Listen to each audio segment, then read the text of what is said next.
Verônica, eu queria muito, quer dizer, a gente fica ouvindo, né? Ficaria ouvindo você o tempo todo. Você transita maravilhosamente bem da escrita para a oralidade, assim. Isso é genial, porque às vezes há um escritor maravilhoso, mas na hora de falar é terrível. Então você, além de ser uma das grandes escritoras brasileiras de todos os tempos, eu já disse, né, que os anões, para mim, eu amo todos os outros, mas eu colocaria os anões nesse lugar de abertura mesmo, de uma outra possibilidade dentro da história do conto brasileiro.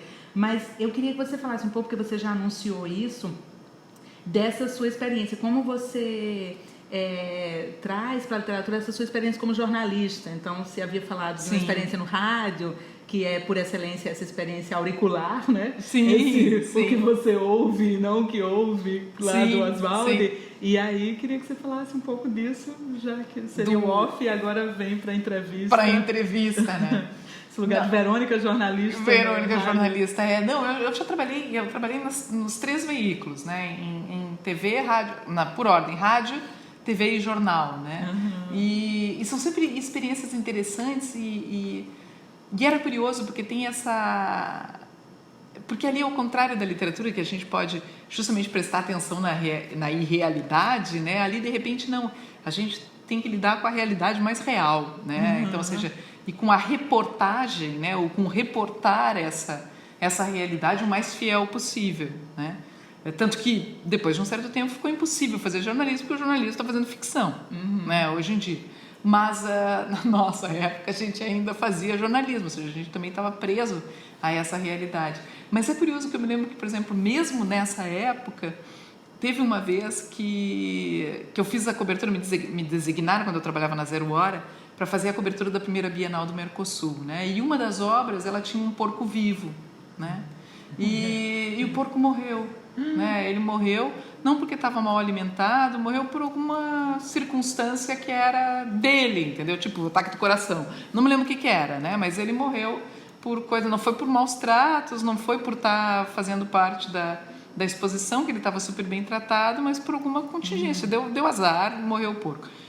E aí eu fiz a matéria do porco morrendo, e eu me lembro da minha editora, as gargalhadas, e ela dizendo, isso aqui parece um conto, tá um conto pronto, porque era um conto assim, falando da arte, né, do porco, que era um objeto de arte, né, etc e tal. E eu precisava até recuperar esse texto para ver se ali já não estava nascendo uma ficcionista, entendeu? Né?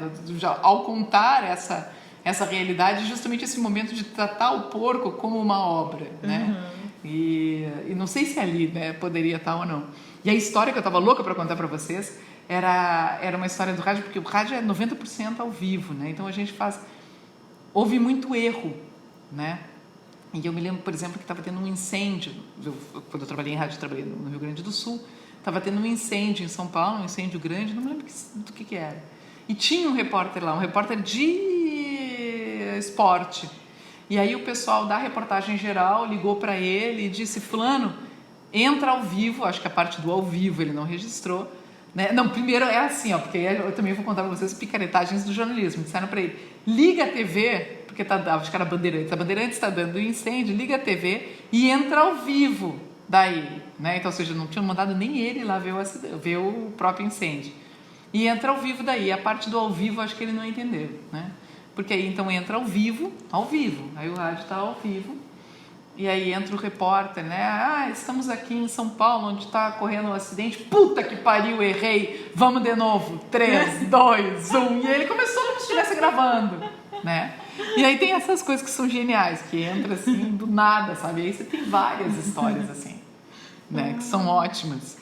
Daí tem uma outra história também, que aí foi porque eu tive uma professora de Rochelle Hudson, ela se chamava, que foi uma grande atriz de radionovela, né? Lá no Rio Grande do Sul. Não, eu tive na própria rádio, né? Tá. Que era para formação dos mais novos, eles chamaram ela para formação de locução, né? E aí ela foi uma grande atriz de radionovela, já era uma senhora, e ela contava um caso que era clássico na radionovela, porque a radionovela também era ao vivo, né? E aí então tinha assim, o último capítulo da novela era assim, o Rio Grande do Sul inteiro ouvindo. O último capítulo da novela se passava no alto de um prédio, e um cara, acho que tinha um triângulo amoroso, né? E um cara ia matar o outro, né? E aí, então, agora eu te mato. E aí tem que entrar a sonoplastia, né? O cara que faz o barulho do tiro, faz pá, né? Porque precisa desse barulho, né?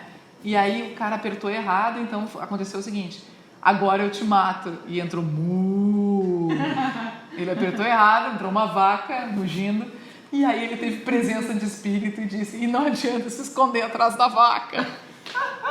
Imagina as pessoas no rádio ouvindo. O cara, eles no alto de um prédio, uma vaca lá, ele tentando matar outra vaca, né? E não adianta se esconder atrás da vaca que eu te mato mesmo assim. Aí entrou direito o tiro, né? E aí acabou a novela. Só que é genial, sabe? São histórias assim que ficam e que de uma certa forma devem ter influenciado a entrada em algum momento.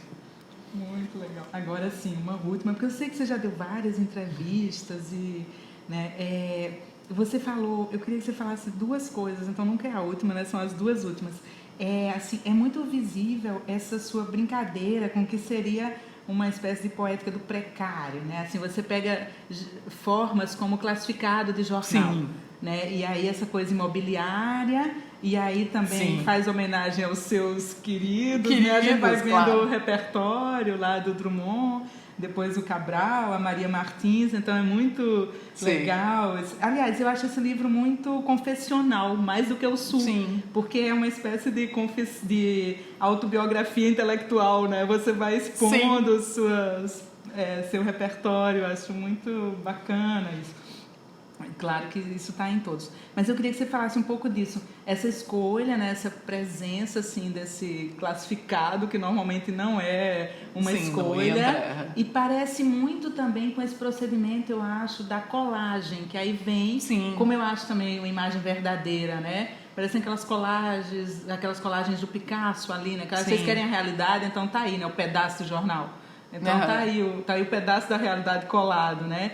E esse lugar também, de que então você pega Cabral, que é super canônico, mas aí traz para essa forma menor que seria o classificado. Claro. Eu queria que você falasse um pouco disso, dessa experiência, e essa coisa do romance.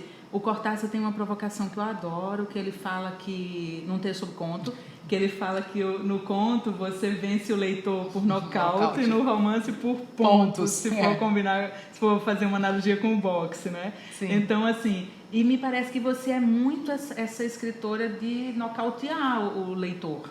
Então, você acha que é por isso que você prefere conto, por exemplo? Você escreveu mais conto do que romance, porque você prefere criar esse impacto, do qual você fala em várias entrevistas. Sim. Né? Que é essa ideia de que o efeito, se for muito longo, o texto se dispersa. Então, você quer concentrar. Eu queria que você falasse um pouco dessa coisa, do efeito, desse precário, assim, essas formas menores, e esse leitor, né? Que você quer desnortear, e desnorteia mesmo, né? Sim, isso é muito bacana. Vou começar pela segunda. Tá. Eu acho que sim, eu acho que tem um pouco dessa ideia do nocaute. E aí eu acho que em todos os meus textos, e inclusive no Obsânios Viata. Acho que talvez por isso eu tenha pensado, quando eu pensei em fazer um romance, pensei em um romance que ele é episódico. Eu pelo menos penso ele assim, né? Quando eu pensei ele episódico, ou seja, é como se fossem pequenos contos, né? Então, ou seja, tal coisa que aconteceu no trem, tal coisa. Claro, as coisas estão encadeadas e elas formam uma história, mas elas são episódios, né? Que tem uma, como é que a gente pode dizer? Uma unidade em si, né? Então, ou seja, acho que na verdade o Obsânios Viata, acho que ele entrou nessa lógica dos contos, né? Nesse sentido. E aí, quanto ao precário, vou falar dos anúncios, né? Porque os anúncios vêm de um drama pessoal, né? Aliás, abrindo parênteses, eu tenho mania dos parênteses. Eu acho que você aprendeu muito bem. Os anões têm essa linha que fala de mim já, né? Talvez até muito mais que o Sul, né? Tanto que ele tem 3 contos que fazem referência, obviamente, a certidão de nascimento, 200 metros quadrados, e o outro, o L'après-midi de VS. VS só pode ser o Verônica Stigl, né? Então, ou seja, já há essa referência, né, a essa pessoa, né, essa Verônica que pode coincidir ou não com essa Verônica da lombada, né, da capa. Então, ou seja, já tem um pouco essa linha, né? E o dos anúncios é uma história divertida, porque quando nós nos mudamos para São Paulo, eu e o Eduardo, nós fomos, claro, imagina, bolsistas de doutorado, fomos morar num apartamento muito pequeno, né? E aí depois, como parte da bolsa de doutorado, a gente teve um período no exterior, e quando nós fomos para a Itália, nós fomos morar num apartamento menor ainda, né? É um apartamento que tinha 10 metros quadrados, né? Tanto que ele virou, ele é o apartamento que é descrito em cubículo, que está no Gran Cabaré Demencial, né? Então, ou seja, ele é muito pequeno, né? E então, ou seja, a gente tinha esse trauma, né, de lugares muito pequenos, né?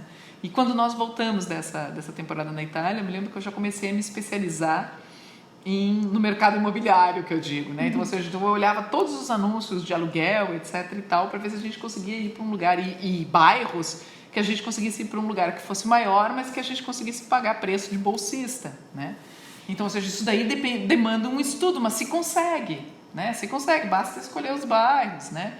E vai. Então, com isso, me acabou dando gosto, né? Porque eu sou super curiosa de ficar lendo classificados. E os classificados de São Paulo são 2 dormitórios, 30 metros quadrados, 40 metros quadrados, dependência de empregado, deu tanto, tratar número tal. Quando eu vou para o Rio de Janeiro, e aí a gente voltando, eu lembro que a gente voltou de ônibus do Rio de Janeiro, e no ônibus eles davam um jornal, e era domingo. E aí eu disse, vou ler os classificados, quero ver quanto é que estão os apartamentos no Rio, porque nessas alturas eu já estava viciada em classificados. E aí eu descubro que os classificados do Rio têm uma retórica que são inacreditáveis, né? Que é quadríssima, né? E é tudo exagerado, e é tudo maravilhoso. E eu, assim, eu preciso fazer alguma coisa com isso. Né? E aí eu achava que também não era simplesmente um ready-made, ou seja, tirar dali e levar para um outro lugar. Mas aí eu acabei escolhendo esses 2 do Flamengo. E decidi fazer também um jogo, que é um jogo que os prédios fazem, né? Que a gente vê muito assim, o prédio que é Mondrian, né? O prédio da até pena do Mondrian, do Cézanne, Vila, não sei, Vila Borghese, né? Maison de não sei mais o quê, né? E aí então um pouco jogar com isso e com essas duas figuras que eu gosto muito, o João Cabral e a Maria Martins, e os 2 que moravam no Flamengo. Né? E uma coisa que eu não sabia quando eu fiz é que o filho do João Cabral é corretor de imóveis. Que coincidência, né? Também não sabia. Então, aí vem um pouco desse... Nesse caso específico, o precário vem desse interesse. Então, ou seja, na verdade, é estar atento ao mundo. Né? Influências que vêm não só da literatura, mas podem vir de qualquer lugar. Estar atento ao mundo. Então, eu estava, imagina, no ônibus, me divertindo para ver quanto é que estão os apartamentos no Rio. E aí eu descubro essa retórica dos anúncios classificados do Rio de Janeiro, que eram sensacionais. Né? Eu disse, isso aqui é um ponto pronto. Né? Temos outros com direito à laje. Né? Então, essas coisas assim. Então, vem daí. Lembro, e você falou muito disso, essa é a última mesmo, quando tem um texto da Rejane Robin que chama Extensão e Incerteza da Noção de Literatura, que vale só pelo título. O texto é muito bom, mas o título é maravilhoso, maravilhoso. E aí você brinca, né, com isso, você fica sempre forçando esses limites, né, do território literatura. E mesmo aqui no que seria autoficção, né, no 200 metros quadrados, que está nesse lugar de habitar, né, do espaço, tem essa autoironia também, que eu acho muito bacana, né, que é muito oswaldiana também, de demover, claro. Né, o escritor. E esse lugar, assim, que você... É na metade do conto, que Verônica, personagem, se mata, e o Eduardo, também transformado em personagem, né, combina. Então, assim, esse suicídio combinado, isso é só para dizer assim, que o que eu sinto muito no seu trabalho é que, mesmo quando é o indivíduo, ele sempre é posto numa circunstância que o ultrapassa, né? Então, aqui eu acho que é muito uma reflexão sobre a própria noção de ironia, ou as possibilidades de... Assim, o relacionamento é tão absurdamente maravilhoso, é uma grande história de amor, a tal ponto que o outro pode partilhar. Sim, exato. Né? A morte, né? A decisão da morte. Tão, assim, você é tão radicalmente livre que o outro vai lhe apoiar, inclusive, nesse ato final, sem achar que você deve viver só para, né, não entristecê-lo, ou só para alegrá-lo, né? Então, assim, essa coisa da autoficção, que você vai brincar com isso no Sul também. Queria só que você falasse um pouco disso, assim, dessa experiência, de se ver como personagem, com o seu próprio nome e... Assim, desse lugar. É divertido trabalhar isso, e nesse livro, agora, o Sombrio Ermo Turvo, que vai sair um texto que se chama O Livro, em que ele começou com uma performance, né? E que eu acho que ele leva isso, tipo, ao limite. porque ele começa com uma performance, né, que me convidaram para falar, eram vários escritores, não era só eu, eram vários escritores que tinham que dar uma palestra sobre um livro que não existe. E aí eu pensei, claro, nos meus autores preferidos, Clarice, etc. E eu assim, eu não vou conseguir inventar um livro bom da Clarice, né? E aí eu pensei, eu vou inventar um livro meu mesmo. Né? E aí, claro, eu fiz essa performance, então eu, Verônica, apresentando um livro da Verônica, sabe? Então deslocando, então ali eu acho que eu levo ao excesso esse jogo de quem é, no final das contas, essa Verônica que fala, essa Verônica que virou personagem. Mizanabib. E que aí trata justamente de tudo isso, né? Das autoficções, lembra de todos esses textos. E aí, então, é uma palestra que eu dou falando da Verônica. A Verônica estaria desaparecida, a Verônica Stiger, né? E que teria ido para o sul, não se sabe, né? Então, eu acho super divertido esse texto. Acho que é o texto que é divertido dentro daquela coisa toda sombria, né? Mas eu acho que ele justamente meio que resume, né, essa relação com essa autoficção e com essa transformação dessa personagem, né, da Verônica, daquela Verônica, na verdade é uma transformação daquela Verônica, daquele nome Verônica Stiger, que está na frente do livro, na lombada, num personagem, né? E que, se você repara, ele vem acentuado em geral, né? Esse outro Verônica vem acentuado, né? Então você já tem esse jogo. E eu brinco sempre, né, que por conta dos 200 metros quadrados eu nunca vou poder me matar. Se tem uma opção que eu não tenho mais na vida, é o suicídio. Porque se eu me matar, aí as pessoas vão dizer, viu? Ela já vinha anunciando isso na literatura, etc e tal. E aí eu quebro com esse jogo. Sim. Com esse jogo de, sim, afinal, o que é verdade? Quem é essa Verônica, né? Então, acabou o suicídio para mim, né? Então, ou seja, eu vou ter que fugir mesmo, né? Quando tiver alguma coisa muito ruim. Espero que ainda exista o Brasil no Brasil, ano, na universidade pública, e que você volte para homenagear a Gabi, que ela adora terminar as apresentações dela com isso. Você não imagina o que ficou de fora. Então que você volte para que a gente possa perguntar muito mais, que a gente quer claro, saber, que ficou de inclusive fora. do novo livro que você venha sendo. Então, obrigada a vocês. Faltou um abraço. Quem se abraça? Um abraço do Safado.